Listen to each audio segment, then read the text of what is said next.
దేవతల రాజైన ఇంద్రుడు విజయవాడలోని ఇంద్రకీలాద్రి పర్వతంపై అమ్మవారి విగ్రహాన్ని ప్రతిష్ఠించి ప్రతిరోజు కూడా పూజలు చేయటం వలన ఇంద్రుని పేరు మీద ఆ యొక్క పర్వతాన్ని మనం ప్రస్తుతం ఇంద్రకీలాద్రి అని పేరుతో పిలుస్తున్నాము.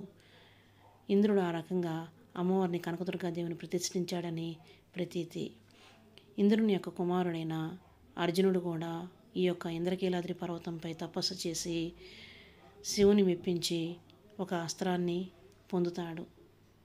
దానివల్ల అర్జునునికి విజయుడు అని పేరు ఉంది కాబట్టి అర్జునుని పేరు మీద మనకి విజయవాడ అనే పేరు వచ్చిందని భారవి అనే సంస్కృత కవి తన యొక్క కిరాతార్జునీయము అనే గ్రంథంలో పేర్కొనటం జరిగింది.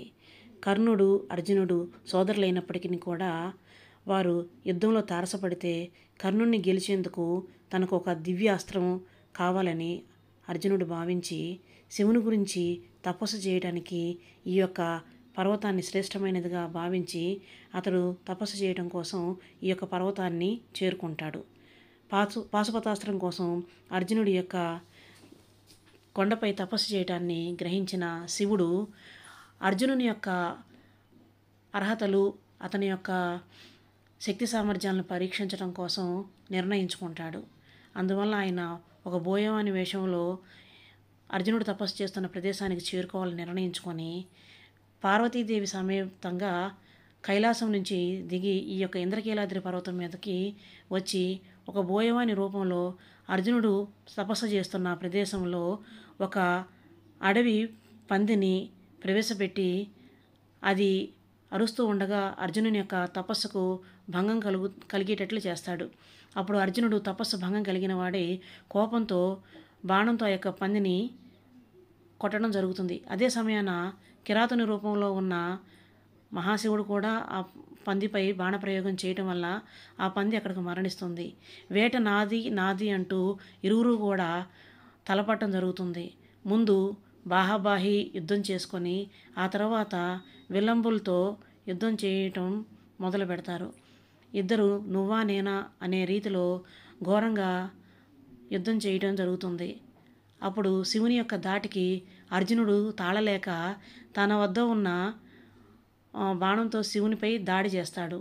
శివుడు కోపించి అర్జునుడిని తన చేతిలో ఉన్న విల్లుతో కొట్టగా అర్జునుడు పర్వతం మీద నుంచి కింద పడిపోతాడు. అప్పుడు అర్జునుడు తనను ఎదిరించే ఈ శక్తిమంతుడు ఎవరో మహాపురుషుడు అయి ఉంటాడని చెప్పేసి గ్రహించి మీరెవరని చెప్పేసి ఆయనకి నమస్కరించి వేడుకొనగా శివుడు తన యొక్క నిజస్వరూపంలో సాక్షాత్కరించి అర్జునుడిని కరుణిస్తాడు.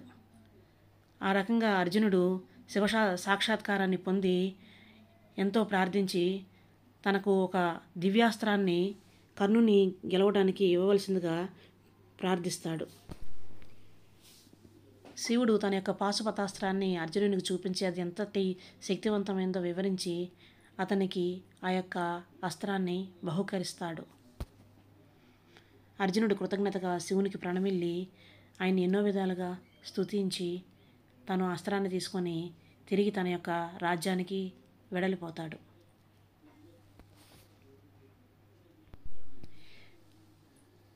ఈ యొక్క కథా వృత్తాంతం అంతా జరిగిన ప్రదేశము అర్జునునిది కథ కాబట్టి అర్జునునికి గల మరి ఒక పేరు విజయుడు, అనగా అపజయం ఎరుగనివాడు అర్జునుడు అని అర్థం. కాబట్టి అతని గౌరవార్థం ప్రస్తుతం ఉన్న మన నగరానికి విజయవాడ అనే పేరు వచ్చిందని పురాణ ఐతిహ్యం.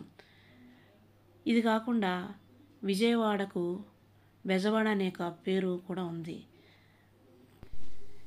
ఇది వరకటి కాలంలో భారతదేశంలో నివసించే విదేశీయులు మన యొక్క ఆంధ్రప్రదేశం అందున మన యొక్క విజయవాడ యొక్క వాతావరణం ఎంతో వేడిగా ఉండటం చేత ఈ వేడి అనే పదాన్ని తెలిపే పదం బ్లేజ్ అనే పదాన్ని ఉపయోగిస్తూ ఇది విజయవాడ కాదు బ్లేజ్ వాడ అనే పదాన్ని ఉపయోగించారని ఒక కథనం ఉంది. రాను రాను ఈ బ్లేజ్ వాడ అనేది రూపాంతరం చెంది బెజవాడగా పిలువబడిందని ఒక కథనం. కాబట్టి మన యొక్క విజయవాడకు పేరు ఏర్పడడానికి అర్జునుడు మరియు వాతావరణ పరిస్థితులు కారణమని తెలుస్తోంది. ఈ వీడియో మీకు నచ్చితే తప్పకుండా లైక్ చేసి సబ్స్క్రైబ్ చేయండి. Thank you all very much.